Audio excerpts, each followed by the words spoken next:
Gran gusto de saludarlos en este nuevo programa de Corrientes de Pensamiento.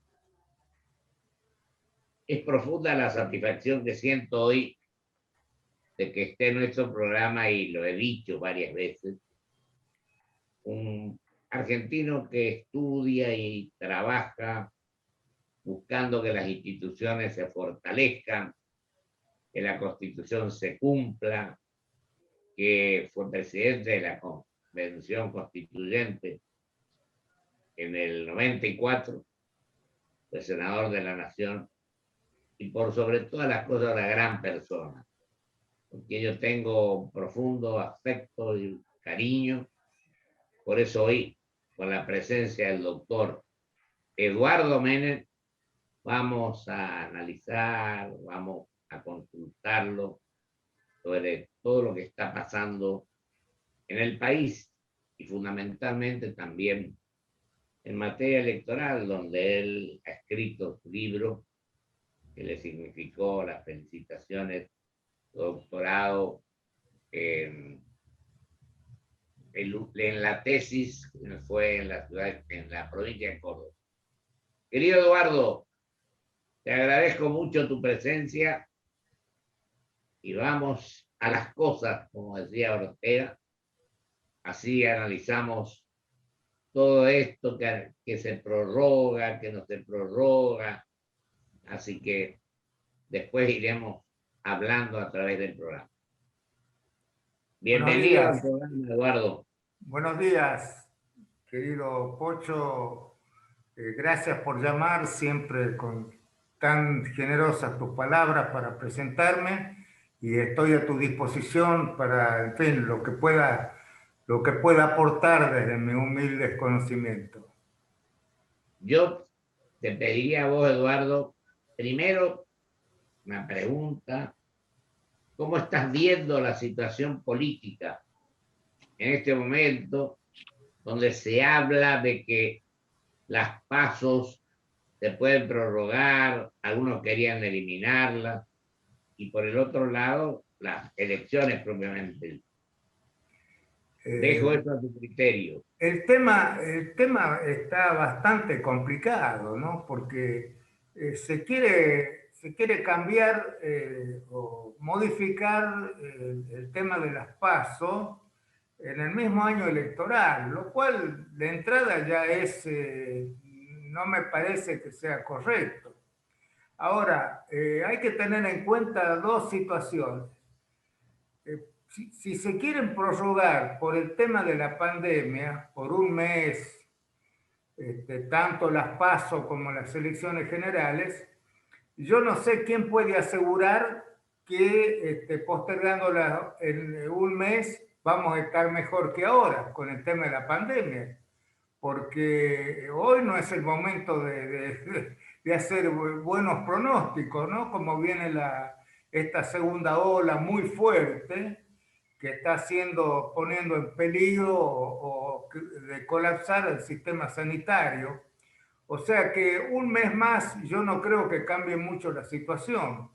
Pero si se quiere cambiar la fecha, bueno, lo pueden hacer. Lo que no pueden es, sin una ley que así lo establezca, con mayoría calificada, es la eliminación de las PASO o la suspensión de las PASO.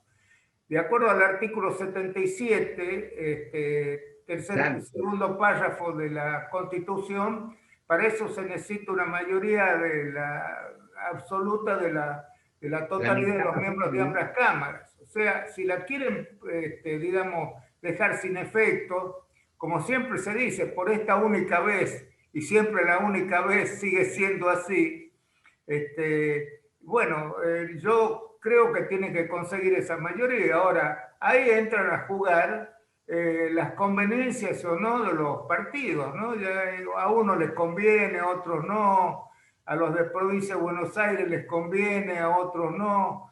Pero la verdad, Pocho, yo creo que vamos a coincidir en que las PASO, tal como se han venido realizando, no han cumplido el rol para el cual han sido diseñadas, porque realmente se han convertido prácticamente en una encuesta, porque muchos partidos eluden las PASO, dividiendo, ¿no? Saliendo, digamos, presentando otras listas, entonces, y presentando otro partido, o sea, que se presentan como un solo candidato y en ese caso, digamos, eliminan la competencia y eso no está bien, ¿no? Así que hay que pensar muy bien, sobre todo en esta situación tan compleja que estamos viviendo ahora, ¿no? Si además de la pandemia, además de la gravísima situación económica en que nos encontramos, donde los índices económicos, la inflación sobre todo está golpeando fuertemente al país, nos estamos distrayendo en temas como en temas electorales que realmente no van a aportar una solución al problema actual. Tendríamos que estar abocados a los problemas estos, los problemas económicos y de la pandemia con mayor fuerza antes que ver si quién saca más ventaja con la prórroga o no de las PASO. ¿Sabes lo que pasa, querido Eduardo? Que yo siempre distingo a los políticos, uno que lo único que pretende es buscar un voto más, y el otro tema es del hombre Estado que piensa en el mediano y largo plazo, que se aboca a estudiar los temas que vos estás planteando. Vamos a tener más del 4% de inflación, no podemos superar, tenemos una cantidad, miles de pobres, de indigentes. Pensemos en los seres humanos primero y después vemos cómo nos ponemos de acuerdo en el tema, o mejor dicho, cumplimos con la ley, en definitiva. Hablaste del artículo 77, vos hablaste de que las pasos están imposible modificarlas en este momento, con la mitad más uno de los integrantes de ambas cámaras. Yo creo que tenemos que abocarnos fundamentalmente a pensar en el bienestar general, en cómo vamos a llevar a cabo las cosas para que la gente viva mejor. Y sobre todo respetando las leyes y las instituciones. Y te doy un solo ejemplo. Defensor del Pueblo, que vos fuiste el autor un poco de todo esto, hay 12 años que no tenemos defensor del pueblo. Sí, ese es un tema gravísimo porque realmente el Congreso de la Nación está en deuda con la Constitución. Está en deuda con la Constitución porque no sanciona las leyes que de acuerdo a la reforma del 94 tendría que sancionar, o ha regulado mal las instituciones creadas por la reforma del 94. Entre las leyes que no ha sancionado está la de coparticipación federal, que tendría que haberla sancionado en el año 96, 1996. Es el plazo máximo que estableció la reforma, la Convención de 94. Además, ha regulado mal los decretos de necesidad y urgencia, ¿no? Ha regulado al revés de cuál fue el espíritu de los convencionales, y también ha regulado mal el Consejo de la Magistratura, ¿no? Claro, ha violado la Constitución, la Ley 20.080, al disminuir de 20 a 13 el número de componentes para darle mayor predominio al sistema político, a la representación política, cuando el espíritu de la Constitución, no solo el espíritu, lo dice expresamente, que tiene que haber equilibrio entre los distintos estamentos que componen el Consejo de la Magistratura, ¿no? Y tiene que párrafo segundo de la 114. Y tienen que estar los jueces de todas las, representación de jueces de todas las instancias. No se les ha ocurrido ni más ni menos, y eso es obra de la actual vicepresidenta de la Nación, cuando era senadora, que ella fue la autora de la impulsora, han eliminado la presencia del representante de la Corte Suprema de Justicia, ¿no? en el tiempo del presidente Menem se había regulado por la ley 24.937 y 939 la integración del Consejo de la Magistratura, que era presidido por el presidente de la Corte Suprema de Justicia de la Nación. ¿Qué es lo que Yo lo integré. Claro, en ese tiempo lo presidía, claro, si el Consejo de la Magistratura tiene esas facultades para nombrar jueces, para remover jueces, y tiene la administración del Poder Judicial, ¿cómo va a estar ausente el representante de la Corte Suprema, que es la cabeza del Poder Judicial?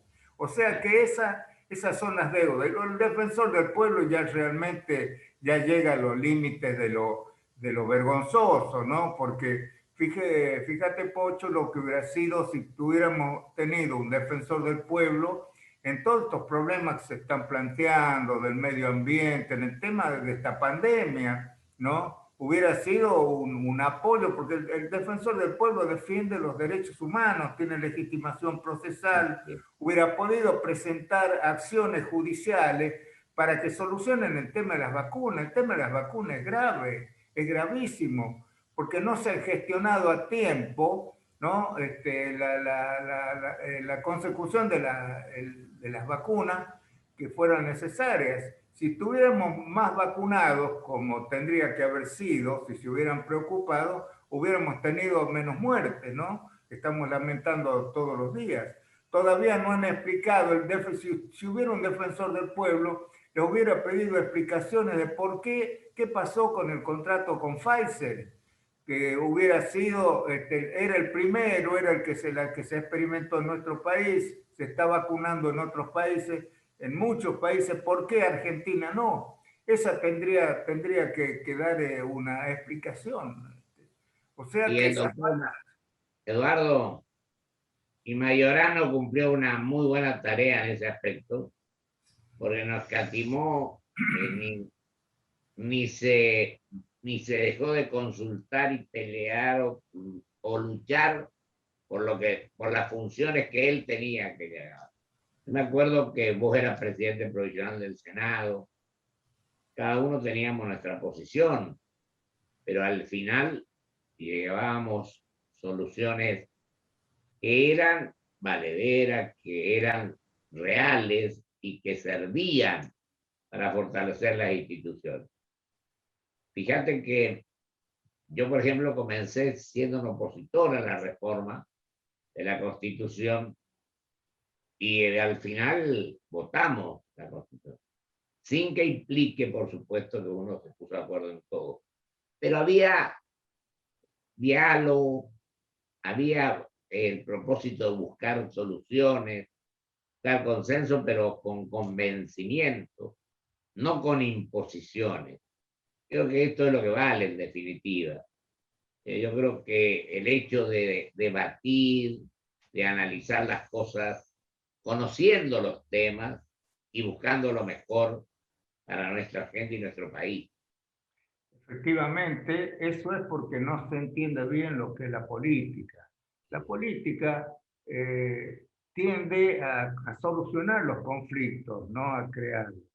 La política implica que hay diálogo, implica que hay búsqueda de consenso. Si no se consigue el consenso, ahí por supuesto se impone la mayoría, que es la regla de oro, y que tiene que respetar la minoría, así como la mayoría tiene también que respetar a las minorías. En la Convención del 94, en la Comisión Constituyente, hubo diálogo, hubo participación activa, inclusive de los opositores a la reforma, y cumplieron con un deber patriótico de jurarla porque había votos suficientes como para sancionarla, y los que no estaban de acuerdo no solo la respetaron, sino que además la juraron. ¿No? Eso fue una prueba de democracia basada en el diálogo, basada en el consenso. Casualmente, porque había en el país un clima de diálogo, de libertad, es porque se pudo por primera vez hacer una convención constituyente que terminó con el juramento de todos, sin portazos, sin abandonos masivos, ¿no? Que fue un ejemplo, eso era el ejemplo que tendríamos que seguir ahora, donde hay, digamos, una batalla política, digamos, eh, muy virulenta, donde se trata de hacer daño al adversario, donde se trata de llevar a la justicia a los que no piensan como uno. Entonces, o se trata de degradar a la justicia con los temas que tiene. Esta no es la forma de hacer la política, ¿no? Cuando se trata de destruir al enemigo, si la política se destruye al enemigo, no se tiene con quién hacer política, con quién dialogar, ¿no? Esto es lo Pero que... nosotros éramos adversarios, pero no enemigos. Claro, claro, Pero respetar a la política. Y el ejemplo lo tienen que dar los dirigentes.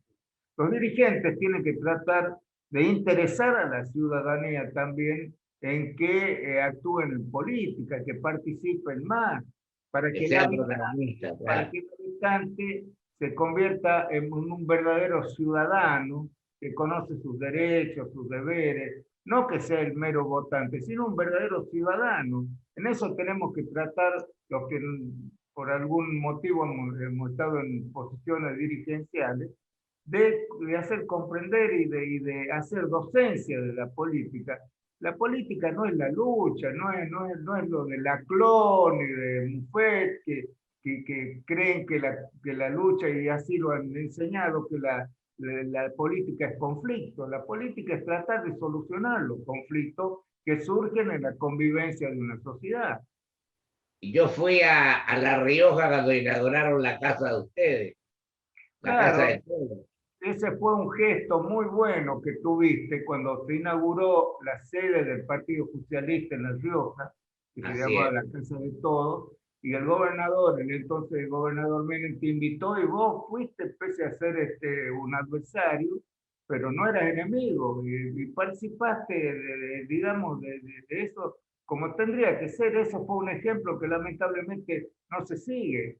Ahora se trata de desacreditar, se trata de enfrentarse. Esa no es la forma de hacer política. Eso nos lleva a la anarquía directamente, ¿no? Porque Y lo aparecen que yo otros siempre grupos. digo, Eduardo, siempre tenemos la mala costumbre de decir, yo no, no es culpa mía, sino del otro. Claro, claro. Hay algunos que jamás reconocen que se equivocaron. Y creo que ese es un aspecto negativo, porque todos cometemos errores y Sí, tenemos que reconocer. por supuesto, hay Queremos que que tratar. volvamos al diálogo, al consenso y al estudio de los temas.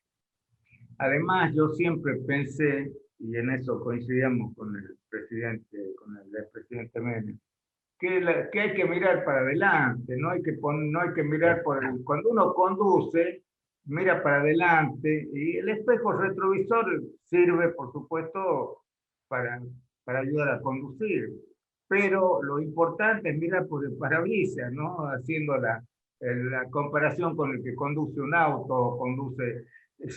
siempre hay que mirar para adelante, pensar en las futuras generaciones. ¿Qué le estamos dejando? Estamos Exacto. dejando, estamos dejando el conflicto, le estamos dejando la pelea, le estamos dejando los resentimientos que surgen de estas peleas despiadadas, porque a veces se actúa en forma impía respecto al adversario, inclusive metiéndose en cuestiones personales, en cuestiones familiares, y eso, digamos, eso es desvirtuar totalmente la política. Es Felizmente en nuestra época, tremendamente cuando estábamos perjudicial. ocho, me parece que era un poco distinto, ¿no? Me parece que había más diálogo, había más consideración, había más respeto. Había respeto, había. Pensar que detrás de cada representante está una provincia, ¿no? Así. Cuando uno le falta el respeto a un diputado, a un senador, le está faltando el respeto a la gente que lo ha votado, a la provincia o al distrito, ¿no? Y eso es malo. También detrás de cada persona que encarna un legislador hay una familia, ¿no? Así es. Hay un entorno social, eso lo tenemos que respetar. Yo creo que esa es la esencia de la democracia. Fíjate que yo no me, yo, y vos sabés, cuando planteé el tema de los 13 puntos, yo no me ofendí porque la Corte vaya en contra. Y yo te decía que me conformé con que el maestro Pay me diera la razón. Ahora, Eduardo, antes nos quedan 3 minutos. Yo te pediría que, teniendo en cuenta estas discusiones permanentes de ahora, se prorroga, no se prorroga, hay esto, hay pasos. Si vos le podés, vos que conocés magníficamente el tema, volvemos a, si porque Corrientes y Santiago eligen gobernador y vice, eligen senadores nacionales, diputados nacionales, también provinciales. Es decir, que dividen generalmente las elecciones. Yo te pediría, especialmente que vos le hagas una síntesis clara de cómo se debe manejar ese tema para no violar lo establecido por la Constitución. No, los mandatos de los gobernadores, del presidente, de los legisladores son, digamos, improrrogables. Eso, bajo ningún punto de vista, se puede prorrogar. Y en lo posible hay que tratar de respetar las fechas que están establecidas, porque esas son las reglas de juego. Ahora se están tratando de atrasarlas a las elecciones. Bueno, mientras estemos dentro del plazo fijado para que termine el mandato de las actuales autoridades legislativas y del Poder Ejecutivo, mientras se cumplan esas fechas, bueno, se puede admitir, pero no se pueden prorrogar bajo ningún punto de vista. El cambio de fecha, recordará Pocho que en el año 1989, que cuando empezamos a vivir la hiperinflación y la situación grave de la economía y social, el radicalismo adelantó la fecha de las elecciones, que tenían que ser en octubre, la adelantó a mayo, pensando que iban a estar mejor en mayo que en octubre. Bueno, la jugada no salió bien, porque a partir de que el oficialismo fue derrotado, a partir de ese momento se agravó la situación política, social y económica. O sea, más vale respetar las fechas que están establecidas y tratar de cumplir con las normas electorales, ¿no? Que son esenciales en una democracia. Perfecto. Eduardo, y ahí aplicar el artículo 77, que es terminante en cuanto a la mitad más uno de los integrantes. Sí, de la totalidad de los miembros de cada Cámara. La totalidad de los miembros, no de los... Eduardo, querido, te agradezco mucho tu presencia, ya que el tiempo en televisión es tirano, así que es un gustazo y hablaremos personalmente de estos temas que son fundamentales para que las instituciones funcionen como corresponde. Gracias por llamarme y estoy a disposición. Estamos en contacto y un abrazo muy grande. Saludos a todos. Un cordial saludo a todos los correntinos. Bueno, un abrazo muy grande a los riojanos también. Bueno, gracias. Adiós. Gracias, Eduardo. Vamos a un corte y vuelvo con mis conclusiones.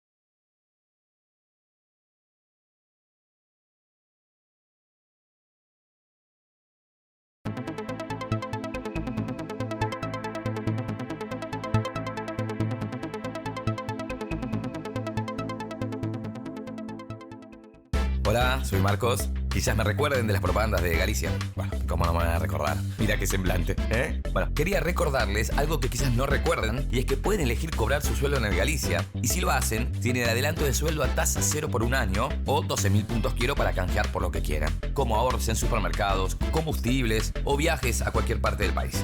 Listo, ya les recordé. Conoce más en bancogalicia.com. Galicia.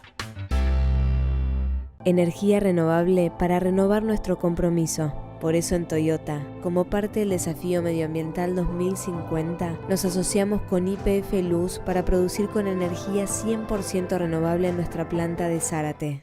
IRSA, somos la mayor empresa argentina inversora en bienes raíces. IRSA, líderes en real estate. Grupo Petersen, desde 1920, construyendo el país.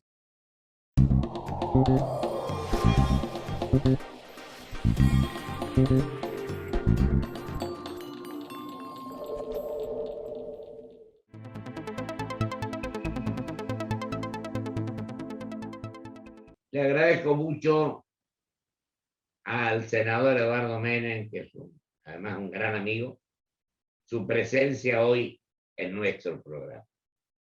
Considero valioso el aporte que ha hecho, porque se dedicó él a estudiar estos temas.